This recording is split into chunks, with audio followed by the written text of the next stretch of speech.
Hi there, this is part of the Fall Unit 1.07. This is part two.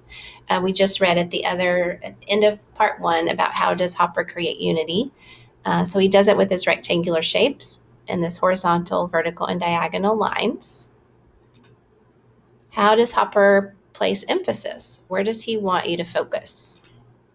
So one way that Hopper creates emphasis is by placing all of the figures on the right side of the painting. So placement, surrounding them with the light values of the diner lights and giving the rest of the painting darker, duller values.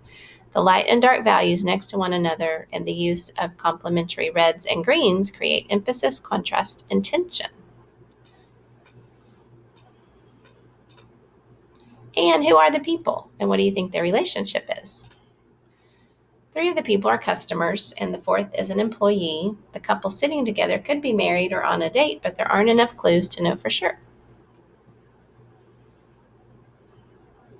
Interpretation. Now you're ready to share your interpretation of what you think the artist is saying, the message, idea, or mood conveyed. How does the artwork make you think or feel? Describe the expressive qualities like humor, ugliness, or serenity, and how the artist achieved them based on what you discovered through your description and analysis. Does the artwork relate to things you've experienced in your life or worldly events or other issues? Your interpretation is your opinion, but you should be able to articulate why you feel the way you do about the artwork. So, what is significant about the positions of the people in this painting? You might conclude that the position of the figures create a sense of loneliness. No one is looking directly at anyone else, and the figure on the left appears particularly isolated. No signs of life are visible other than the four figures. There is no harsh contrast in the value of the interior or exterior of the diner.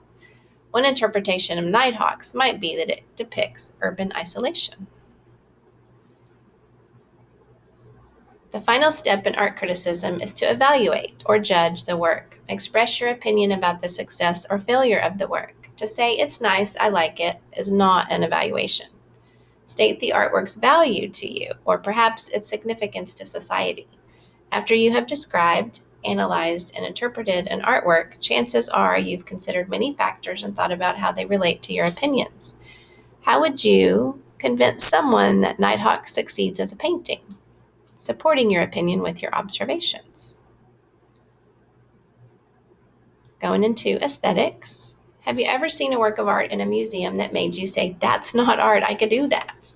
Well, aesthetics, or the philosophy of art, can help you think about those responses and consider some basic questions people ask about art, like what is a work of art? What is beauty? And what makes a work of art different from ordinary objects? Aesthetics helps us understand art in a broad and fundamental way, and it can include the story or the study of art from all cultures. Some people believe, for example, that art should imitate reality and be photographic in its accuracy. How then do we respond to an abstract painting like Robert Rauschenberg's Estate that we see here on the right? If we can't see figures and objects, is it still art?